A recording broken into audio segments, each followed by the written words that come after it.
बऱ्याच दिवसांपासून खरं तर बऱ्याच महिन्यांपासून ज्या सिनेमाची तुम्ही आतुरतेने वाट बघत होता तो राष्ट्रीय पुरस्कार प्राप्त ख्वाडा अखेर दसऱ्याच्या शुभमुहूर्तावर प्रदर्शनासाठी सज्ज झालेला आहे. सिनेमाची निर्मितीची प्रक्रिया जेव्हापासून सुरू झाली तेव्हापासून तर आता सिनेमा प्रदर्शित होतो आहे तेव्हापर्यंत या सिनेमाला अनंत अडचणींचा सामना करावा लागलेला आहे. तर आपल्याबरोबर ह्याच निमित्ताने गप्पा मारण्यासाठी सिनेमाची संपूर्ण टीम आहे. आता आपल्याबरोबर सिनेमाचे दिग्दर्शक भाऊसाहेब कराडे, निर्माता चंद्रकांत मोरे आणि चंद्रकांतजी प्रदर्शनासाठी सज्ज झालेला आहे. तर या दोन चंद्रांनी मिळून जे शिवधनुष्य पेललं सिनेमा निर्मितीचं त्यामुळेच सिनेमा प्रदर्शित होतोय का? नक्कीच, कारण हे ज्या दोघंजण ज्या भक्कमपणे पाठीमागे उभे राहिले त्यामुळेच खरं तर ख्वाडा पुढे सरकला आहे. आणि मी दोघांचाही खूप आभारी आहे की ज्या पद्धतीने त्यांनी मला सांगितलं, विशेषतः शेखर सरांनी सांगितलं की राष्ट्रीय पुरस्कार मिळाल्यानंतर सुद्धा किती ते थांबलं होतं की कधी रिलीज होतोय काय होतंय. आम्ही सगळे चिंतित होतो, पण त्यांनी सिनेमा पाहिला आणि ते पहिल्या झटक्यात बोलले की नाही, आपल्याला हा सिनेमा लवकरच प्रदर्शित करायचा आहे. आणि तो आता दणक्यात दसऱ्याला सुरू होत आहे सगळं. बरं, मला एक असं विचारायचं आहे की जेव्हा सिनेमा आपला सुरू झाला, प्रक्रिया सुरू झाली, अनेक अडचणींचा सामना तुम्हाला करावा लागला आणि आता सिनेमा अखेर 22 डिसेंबरला प्रदर्शित होतो आहे. तर हा जो प्रवास होता हा सोपा नव्हता. खूप अडचणी, खूप त्यामागे व्यथा होती, खूप मानसिक तणावाखाली तुम्ही असाल, पण अखेर हा सिनेमा रिलीज होतो आहे आणि दोन चंद्रांनी मिळून तुम्हाला ह्यासाठी मदत केलेली आहे. तर हा मला प्रवास खरंच ऐकायला आवडेल की हा प्रवास काय होता, हा ख्वाडा बनण्यामागची प्रक्रिया नेमकी काय होती? खरं तर सिनेमा करायचा हे अगदी लहानपणापासून ठरलं होतं आणि त्या ज्या गोष्टी सुरू होत्या आणि त्या गोष्टी सगळ्या जुळून आल्या, म्हणजे चंद्रयोग जो जुळून आला आहे खरं तर, त्यामुळं कदाचित ख्वाडा आता सूर्यासारखा तळपणारा आहे ही गोष्ट आहे. आणि प्रक्रिया खरं तर खडतर होती, निश्चितपणे खडतर होती. मी नवीन दिग्दर्शक म्हणून मी जेव्हा काम करत होतो तर माझ्यासाठी अवघड गोष्ट होती. पण मी माझ्या गोष्टीवरती बराच ठाम होतो की मला जे कथानक सांगायचं आहे ते आहे. आणि त्यामुळं कितीही अडचणी आल्या, आमची टीम खरं तर फार भक्कम होती. त्या अडचणीतून सगळ्यांनी तो सिनेमा पुढे आणला. म्हणजे विशेषतः शशांक सर किंवा अनिलदादा, संदीप इनामके, महावीर सबनवार ज्यांनी साऊंड डिझाईन केला त्याला नॅशनल मिळाला. तर हे सगळे लोक इतके इन्व्हॉल्व होते त्या प्रक्रियेमध्ये आणि त्या सगळ्या सिनेमाच्या ह्याच्यामध्ये की त्यांना ते फिल्म माझी वाटत नव्हती एकट्याची, तर ती फिल्म त्यांची वाटत होती. ते स्वप्न, ख्वाडा हे स्वप्न जे होतं ते अख्ख्या टीमचं बनलं होतं. म्हणून जेवढ्या काही अडचणी आल्या हे 2 वर्षात, जेव्हा दोन वर्षात वेगवेगळ्या शेड्यूलमध्ये ते शूट झाला, तरी अख्खीच्या अख्खी टीम एक बांधली गेलेली होती सगळ्या याच्यामध्ये. म्हणजे मी त्यांना कधीही सांगायचो की अरे एवढे पैसे आपले जमले तर आपल्याला 2 दिवसात शूट उरकायचं आहे, तर ते सगळं हातातले काम सोडून ते सगळे लोक येत होती. तर ह्या अडचणी खूप होत्या, पण आमची अख्खी टीम अशी होती की आम्ही अडचणींच्या पाठीमागे असलेल्या संधी शोधत होतो आणि त्या संधी आम्हाला वेळोवेळी सापडत होत्या. बऱ्याच हिंदी सिनेमांना तुम्ही बॉलिवूडमध्ये काम करता, तर रईसला सध्या तुमचं आर्ट डिरेक्शन म्हणून काम सुरू आहे. तर भाऊशी ओळख कुठे कसं काय झाली आणि मराठीशी एक नाळ जोडली गेलेली असल्या कारणास्तव ख्वाडाच्या निर्मितीची जबाबदारी तुम्ही उचलली का? खरं तर भाऊची ओळख माझी 3-4 वर्षापासून आहे आणि ती ओळख पण खूप अशी सांगायचं म्हटलं तर थोडा वेळ जाईल.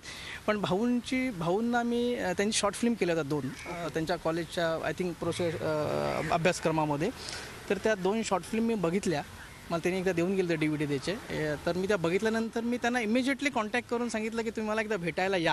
आणि मला असं वाटलं की जर हा मुलगा कॉलेज लाईफमध्ये काही नसताना पाठीशी जर इतक्या छान फिल्म बनवू शकतो तर त्याला सगळं इन्फ्रास्ट्रक्चर मिळालं फिल्म मेकिंगचं तर तो खूप सुंदर फिल्म बनेल असं मला वाटत होतं.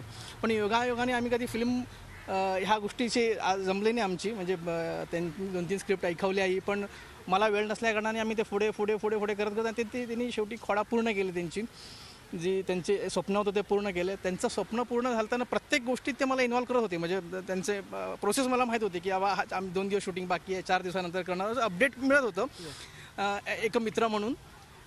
आणि मग एकदाच ते सहज आले आणि सांगितले की ही फिल्म मी प्रेझेंट करावी असं त्यांनी मला सांगितली नाही. खरं तर माझ्या मनातही नव्हतं ही गोष्ट. मी त्यांना सांगितलं की तुमची इतकी सुंदर फिल्म आहे, कुठली तरी मोठी कॉर्पोरेट किंवा कोणतरी मोठा नावाजलेला माणूस तुम्ही प्रेझेंट कराल तर ती फिल्म आणखी मोठी होईल. तर मी त्यासाठी त्यांना असं सांगून परत पाठवलं आणि आणखी आय थिंक 2-3 महिन्यानंतर परत आले आणि बोलले की नाही काय होत नाही आहे, हे तुम्हालाच करावी लागेल.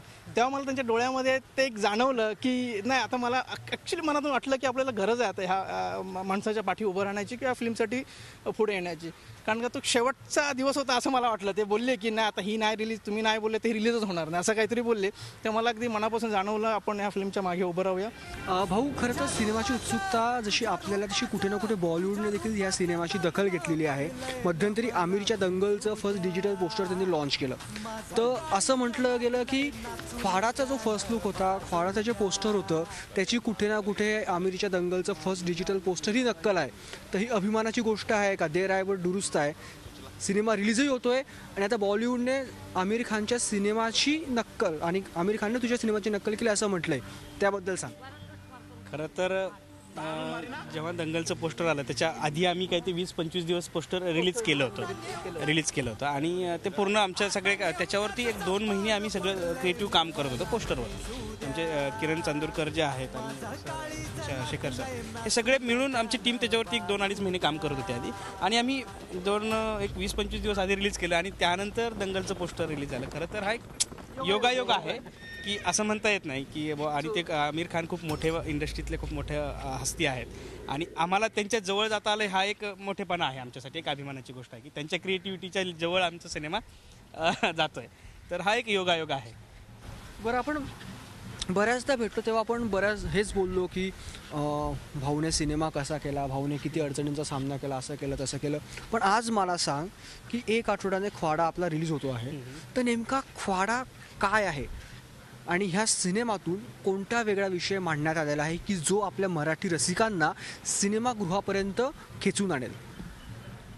ख्वाडाचे खरे तर वेगवेगळे अर्थ आहेत. त्याचे 5 वेगवेगळे अर्थ आहेत आणि त्याचा मुख्य जो अर्थ आहे तो अडथळा आणि त्याचे बाकीचे अर्थ खरं तर प्रत्येक घटना प्रसंगातून ते पुढे येत राहतात. पण ख्वाडामध्ये जो विषय आहे तो खूप वेगळा आहे. वेगळा अशा कारणाने की स्थलांतर जो मुद्दा आहे की स्थलांतर हा विषय खूप व्यापक आहे. तो केवळ पुणे मुंबई किंवा महाराष्ट्रापुरता मर्यादित नाही, तर तो एक जगभराचा विषय आहे. कारण जर पाहिलं तुम्ही की आता सिरिया किंवा चीन, रशिया जो गोंधळ सुरू आहे आणि या त्या कारणाने जगभर स्थलांतर होत असतं. तर मला असं वाटलं की आपल्या जो भवताला आहे, आपल्या लोकांच्या ज्या संवेदना आहेत, खरं तर त्या तितक्या ताकदीने सिनेमात यायला पाहिजे. कारण सिनेमा हे माध्यम खूप ताकदीचं आहे की ते एका वेळी लाखो लोकांपर्यंत पोहोचतं. तर असाच एक वेगळा विषय सिनेमामध्ये आहे. यात मुख्यतः असं आहे की कुठलीही व्यक्ती जेव्हा काही स्वतः मनगटाने खूप बळकट असते, त्या मनगटशाही किंवा असं काही म्हणू आपण, तर त्या व्यक्तीला कुठलीही मानवी प्रवृत्ती आहे खरं तर की प्रत्येकाला वाटत असतं की इथं माझा अंमल पाहिजे, ह्या जागेवर अंमल पाहिजे. तर अशा काही ज्या प्रवृत्ती आहेत, ज्या खूप विघातक प्रवृत्ती आहेत खरं तर समाजासाठी, तर ह्या गोष्टींवरती तो सिनेमा बोलतो. ज्या वाईट प्रवृत्ती आहेत ज्या व्यक्तीच्या आणि ज्या याच्यातल्या, त्यावरती हा सिनेमा सगळा बोलतो. तुझ्या रूपाचं चांदणं पडलंय न मला भिजू द्या, माझं काळीज लागलंय नाचून गाणं वाजू द्या. Wish you all the best तुम्हाला तिघांना तुमच्या सिनेमासाठी. नक्कीच ख्वाडाला ज्याप्रमाणे पारितोषिकं मिळाली त्याप्रमाणे ख्वाडा बॉक्स ऑफिसवरची ही रेकॉर्ड तोडेल अशी आम्ही आशा करतोय. तर ही होती ख्वाडाची टीम. यांचं असं म्हणणं की हा एक दर्जेदार कलाकृती असून एक वेगळा सिनेमा आहे आणि हा सिनेमा नक्कीच लोकांपर्यंत आम्ही पोहोचवण्याचा प्रयत्न करणार आहोत. आपल्या मराठी मातीतला हा सिनेमा आहे आणि नक्कीच मराठी मातीशी नाळ असलेला हा सिनेमा लोकांना आवडेल असा विश्वास त्यांनी व्यक्त केलेला आहे. आता आपण एक छोटासा ब्रेक घेणार आहोत. ब्रेकनंतर आपण सिनेमातील कलाकारांशी बातचीत करणार आहोत. कलाकारांकडूनही आपण ह्या सिनेमामागचा प्रवास कसा होता, एकूणच सिनेमामध्ये काम करण्याचा त्यांचा अनुभव कसा होता हे जाणून घेणार आहोत. किरीम द्या फेरान लावली. तर आपण त्यांच्याचकडनं जाणून घेणार आहोत की त्यांचा हा ख्वाडाचा प्रवास कसा राहिलेला आहे. शशांकची सुरुवात आपण तुमच्यापासून करणार आहोत. मला कळलं की जेव्हा ख्वाडाचं शूटिंग सुरू व्हायचं होतं, तुम्ही भाऊसाहेबला भेटलात आणि त्याला सांगितलं की हा सिनेमा तर मीच करणार, रोल मला प्रचंड आवडलेला आहे आणि यासाठी 1 रुपया मानधनी घेणार नाही. आणि ह्या प्रोसेसमध्ये तुम्ही चक्क 2 हिंदी सिनेमे नाकारले. जर हिंदी सिनेमा मिळण्यासाठी मराठी आपल्या कलाकारांची धावपळ चाललेली असते. आजची सगळी यंग पिढी जी आहे ती हिंदीला भुललेली आहे आणि ह्या सगळ्या याच्यात एक नौका दिग्दर्शक, एक लो बजेट सिनेमा जो रिलीज होईल की नाही माहीत नाही, अशी रिस्क तुम्ही घेत 2 हिंदी सिनेमे नाकारले. त्याबद्दल खरंच सांगा. पण मग खरं सांगू का की हिंदी सिनेमा आणि त्याविषयीचं तसं काही फारसं आकर्षण नाही मला. मग मी त्या प्रोसेसमधनं पण आलेलो. कमी नाही असेल, चिल्लर पार्टीसारखी फिल्म आहे, फोर्ससारखी फिल्म आहे. मुळात स्क्रिप्ट आवडतं का नाही हा सगळ्यात महत्त्वाचा मुद्दा. मग समर नखाते सरांनी मला सांगितलं की अरे असा एक माझा विद्यार्थी आहे भाऊराव कराडे नावाचा, त्याचं एक स्क्रिप्ट आहे, वाचून बघा. मग भाऊराव आला वाचायला आल्यानंतर ती मग प्रेमात पडावं असं स्क्रिप्ट होतं ते अर्थातच. आणि ती त्याचं काय होईल मग तुम्ही म्हणाला तसंच त्याचं काय होईल हे काहीच माहीत नव्हतं. मग ते आता यश मिळाल्यानंतर ते साजरं केलं जातात सगळीकडनं ते, पण त्या क्षणाला कोणालाच त्याची खात्री नव्हती. पण हे प्रोजेक्ट झालं पाहिजे हे मनापासून वाटत होतं की यार हे प्रोजेक्ट झालं पाहिजे, आणि हे जर जाऊन लोकांच्या समोर जर आलं ना तर हे काहीतरी वेगळं आहे हे 100% जाणवत होतं. आणि मुळात मला त्यांनी पहिल्यांदा स्क्रिप्ट वाचलं तो आला होता, आणि आपला हा बाळा पण आला होता माझ्याबरोबर त्यावेळेला त्याच्याबरोबर. तर ते बाकी स्क्रिप्ट आवडलं आहे, बाकीच्या गोष्टी आहेत, ह्या सगळ्या नंतरच्या गोष्टी आहेत ह्याच्यामधल्या. मला त्याचं आहे ना इच्छाशक्ती हा प्रकार फार आवडला. दांडगी इच्छाशक्ती होती. मग फंडिंग नाही, पैसे नाहीत, हे नाही ते नाही, सगळं माहिती होतं त्याला. फक्त एक मग आपल्याकडे जे आहे ना एकच तारा समोर आणि पायतळी अंगार असं आपण ज्या पद्धतीने म्हणतो ना तसंच होतं ते, की बस मला फिल्म करायची, बाकी तिकडे तेल लावत गेली दुनिया, अशा अर्थाने होतं. त्याला ती फिल्म करायची होती आणि तो कॉन्फिडन्स मला भयंकर आवडला. म्हटलं येस यार करेंगे, फिल्म करूयात आपण. भाऊसाहेब, आपण 6 महिन्यांपूर्वी भेटलो होतो तर तू बोलला होतास की मी तर काय बोलणार नाही, तयार नाही. पण या 6 महिन्यात तू खूप ट्रेनिंग घेऊन आलेला आहेस. तर आता मला सांग भावा की तुझा रोल काय सिनेमातला आणि हा प्रवास कसा होता? या सिनेमातला रोल एक बकरं वळणारा मुलगा ज्याला पैलवानाची, तालमीची, व्यायामाची आवड आहे, असा एक लाजाळू, स्वप्नाळू अशा पद्धतीचं कॅरेक्टर येते. स्वप्न बघत असतो की ती अशी असेल आणि तिची स्वप्न घेऊन तो स्वतःच त्याच्या तंद्रीत असतो फुल. अशा पद्धतीचं कॅरेक्टर आहे. मला असं का वाटतं की तो रोल जो सिनेमात केला होता तो तू खऱ्या आयुष्यात पण आहेस, लाजाळू, स्वप्नवत, आपल्याला अशी बायको, असं काही आहे का? तसं नाही. अत्यंत प्रॅक्टिकल माणूस आहे. स्वप्नाळू, लाजाळू वगैरे असं मला अजिबात वाटत नाही. अत्यंत प्रॅक्टिकल आहे आणि खरंच प्रॅक्टिकल आहे की तू ही घटना आहे, मग त्याचं त्याला होणाऱ्या घटनेचं त्याला चांगलं विश्लेषण करता येतं, असं माझं आजवरचं त्याच्याविषयीचं ऑब्झर्वेशन. बरोबर मला? मला खरं तर कधी प्रेम झालंच नाही म्हणजे रिअल आयुष्यात, आणि ते शक्य पण नव्हतं. आणि पोरीचं माझं म्हणजे कॉलेजला मुळात माझं नावच भाऊसाहेब होतं, आणि त्याच्यामुळं काय व्हायचं की कॉलेजमधल्या सगळ्या पोरी मला भाऊ म्हणायच्या.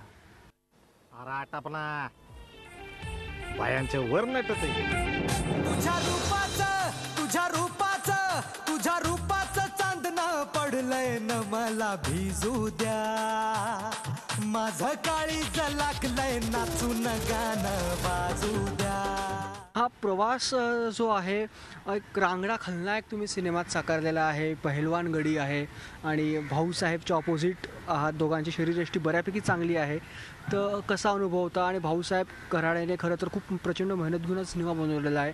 त्यामागची गोष्टही तुम्हाला माहिती आहे की भाऊने हा सिनेमा कसा बनवला आणि आज तो रिलीज कशा पद्धतीने करतो आहे, तर त्याबद्दल. मुळात भाऊची माझी भेट अशी झाली होती की मी भाऊला माझं पिक्चर प्रोड्यूस कर म्हणून भेटायला गेलो होतो. आमच्या दोघांमध्ये एक कॉमन मित्र आहे कैलास ढोकळे म्हणून. तर ते म्हणलं मी एक सिनेमासाठी प्रोड्युसर शोधतोय. तर पुण्याच्या आजूबाजूला काही गुंटामंत्री आता तयार झालेत जमिनी विकून वगैरे. तर मला वाटलं असंच कोणतरी असेल. ते म्हटलं मला त्याला प्रोड्युसर म्हणतात का डिरेक्टर म्हणतात काय माहीत नाही, पण आपण भेटायला जाऊया. मग तिथे गेलो. त्यानंतर मी त्याला भाऊ तिथे गेल्यानंतर कळलं की भाऊलाच प्रोड्युसर हवा. आणि मग तिथे म्हणलं भाऊ, मी डिरेक्टर म्हणून भेटायला गेलो होतो त्याला. तर भाऊ मला म्हणत होता तुम्ही ॲक्टिंग करता का? मी त्याला टाळाटाळीची उत्तर देतो, मला ॲक्टिंग नाही करत मी असं तसं. पण मला त्यांनी विचारलं की तुम्ही ॲक्टिंग करता का? आणि मग नंतर शशांक शेंडेंच्या घरी एकदा त्यांनी मला बोलवलं. ते स्क्रिप्ट वाचून मला पहिल्यांदा वाटलं तर कोणतरी असेल गावाकडचा वगैरे काहीतरी सासू सोनांचं स्क्रिप्ट वगैरे लिहिलं असेल, काय फारसे इंटरेस्टिंग नसणार ते. तर बोलवलं तर बघू आपण आहे. आणि त्याचं नरेशन दिलं त्याने. त्यानंतर मला ते आवडलं होतं, प्रचंड स्क्रिप्ट आवडलं. आणि त्यानंतर दुसऱ्या दिवशी त्यांनी मला विचारलं की माझ्याकडे काही पैसे नाही आहेत, पण तुम्ही काम कराल काय? आणि ते त्यातलं मी व्हिलनचं कॅरेक्टर पण मला आवडलं. मग त्यांनी ते व्हिलनसाठीच विचारलं. मी लगेच डन झालो की मला करायला मजा येईल, करूयात आपण. मला सगळ्यांना ख्वाडासाठी खूप खूप शुभेच्छा. दसऱ्याच्या शुभमुहूर्तावर ख्वाडा रिलीज होतो आहे आणि खरं तर सिनेमाला अनेक पारितोषिक मिळाले आहेत, पण त्याचबरोबर सिनेमा बॉक्स ऑफिसवर देखील भरघोस कमाई करेल अशा शुभेच्छा तुम्हाला सगळ्यांच्या पाठीशी आमच्या आहेत. तर ख्वाडा हा आपल्या मराठी मातीतला एक रांगडा सिनेमा असून जरी सिनेमाला राष्ट्रीय पुरस्कार मिळाले असले तरी हा काही टेन्स वगैरे सिनेमा नाही. ते हलका फुलका विनोदी पद्धतीने जाणारा, त्याचप्रमाणे वास्तवाचे भान ठेवून, समाजातील वास्तवाचे भान ठेवून बनवला गेलेला हा सिनेमा असून हा सिनेमा नक्कीच 2 तास रसिकांचे पूर्णपणे मनोरंजन करेल. आणि जो कोणी हा सिनेमा बघण्यासाठी थिएटर राहील त्यांचा पैसा नक्कीच वसूल होईल असा विश्वास सगळ्यांनी व्यक्त केलेला आहे. व्हिडिओ जर्नलिस्ट अमित गिरीसह कपिल देशपांडे, झी मीडिया, मुंबई.